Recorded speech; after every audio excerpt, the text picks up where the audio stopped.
You talked a lot after the last game about pace and kind of the inability to keep that going throughout the entirety of the game.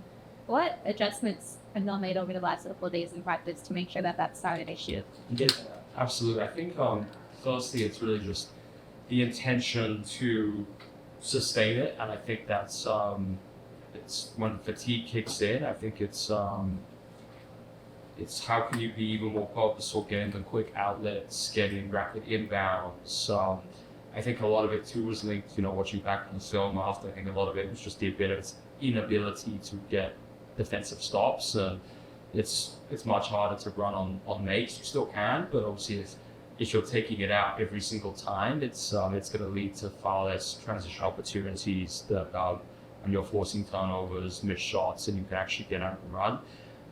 I think another thing really is just continuing to emphasize, playing 10 and spreading minutes across the roster. I think, especially at this point in the season, fatigue is real, and I think looking at a young group, a lot of them are new to a W, and I think this is when, that post-All-Star break, it's when the schedule becomes, you really start to feel it. It gets more grueling. So I think it's part of helping those young players kind of continue to acclimatize to the league.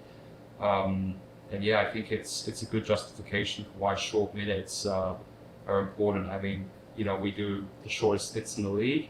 I'd love to play 3-minute stints instead of 5, but that's too extreme in year one. Maybe we'll get to there in the future.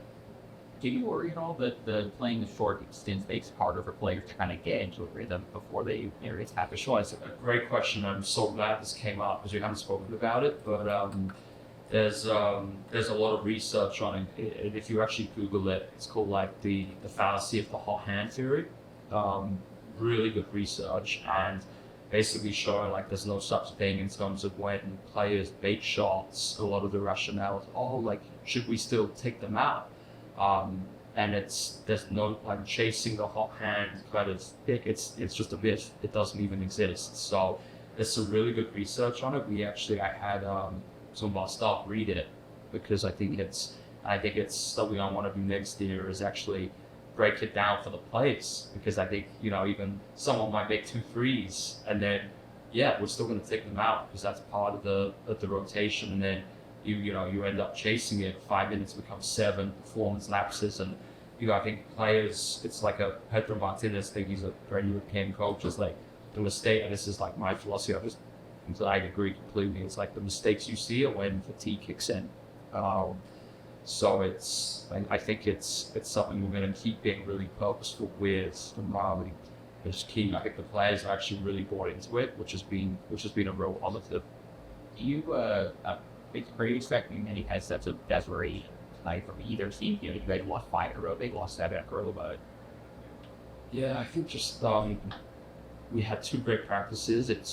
Haven't even spoken, to be honest, in terms of the losing streak, doesn't even feel like that, which is the best thing with the group we have, and just their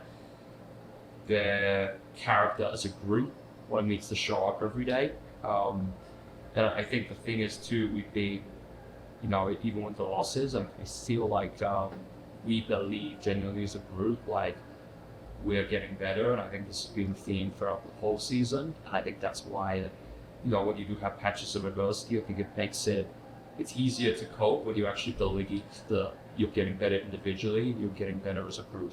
I think, and that's why I'll be so committed to player development, because I think the losses are hard when you don't feel like you're experiencing that, and it's not a good culture around the team.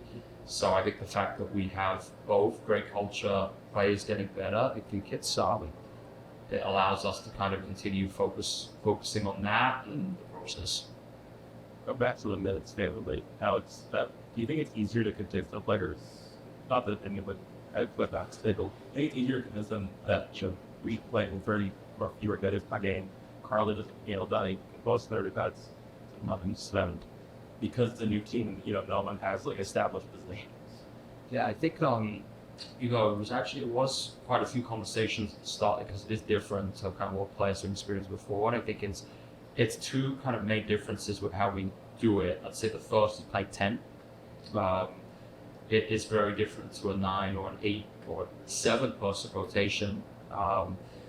and then you combine that with the shorter stints. I think what really helped just kind of bind from the group. The first thing was the fourth quarter net, and we had a fourth quarter net rating. We actually showed it to the team early on in the season, and just showing that that was after about 14 games and we're leading the league at fourth quarter net.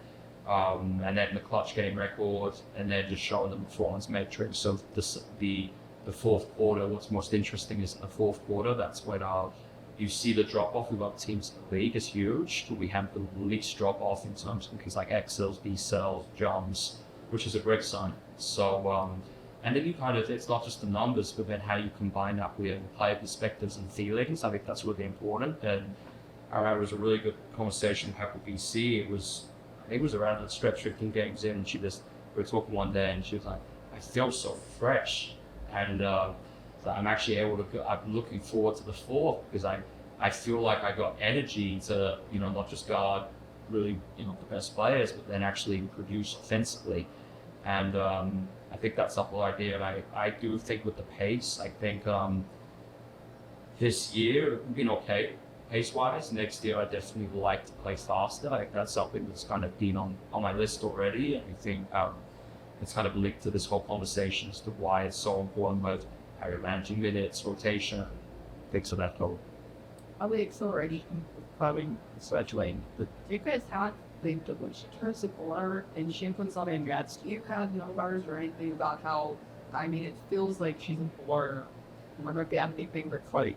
Yeah, actually, there's a really cool graphic came out today. It's like showing drive rates of all the guards in the league, and Carla was like by herself in the top right of the graphic, which was awesome. At least we were talking about it a few days ago. Like, what's actually even more incredible to think is that this is Carla's first season playing as a one. So in Europe, she's always been in two. Valkyries, it was. She was getting a lot of minutes, playing as both up in two spots. So I think first time being the primary one. So that's what's really encouraging. And I think, definitely just those capabilities to be able to excel at that rate. I think that's why you see things like that drive rate being so early, etc. I had a question kind of going back to the short stunts as well. Does this also help in terms of like emotion management for players and coaches? I think big time in terms of when you're coming in or when you're coming out. I think that I really believe that helps, and it's regardless of especially in that first half where it is more things than the second half. That's when you're feeling the game more in that second half. But I think it's when you're talking about just like performance metrics and even just player health. I think for me it would be I just don't see how you could. Go just improving on the rotations, because I think it's so hard. We know with sports science when players get those spikes when they're going from 5 minutes to 15 or even like 10 to 16, that's a big spike. So it's trying to stabilize those, and that's kind of what mitigates injuries. So it's all correlated. I think it's not the 90s anymore. I think it's how you integrate the sports science. It's so important. With Carla, I saw the graphics as well, where it was something about the drive where the fouls drawn for letting in. She had her second 2010 game last week as well. She's the youngest player that had multiple 2010 games. She was obviously part of the game plan from the very beginning. She was absolutely you really wanted her on. But at this point in her career, where do you think like she's at in terms of like your projection for the years? Is she like ahead of schedule as exactly we're getting? It sounds crazy, but I did see, firstly, obviously, credit to our front office for making sure that, she was a priority in the expansion, because I think Carla's playing to build around. That's what we've done with the offense. I think what stood out to me the most over the last month is it was that game where I think she had 12 assists, and I actually didn't think she played well. And then the last game, I felt she was there was like 10 assists I think she had, but far more in control. But I think the key thing I think with Carla is just knowing that she's always got the speed, but picking the right time to use it, and that's what really kind of punches the defense. It's knowing that you're not always going to play at that one speed, but she's being more intentional to sometimes slow down and then just bait the defense into kind of getting out of position in a particular coverage, and boom, that's when you strike. So, and I think when you look at the assist, Nick, I think she knows kind of exactly now kind of our spacings, like where the ball needs to go and when. I think that's going to be the biggest growth area in the game.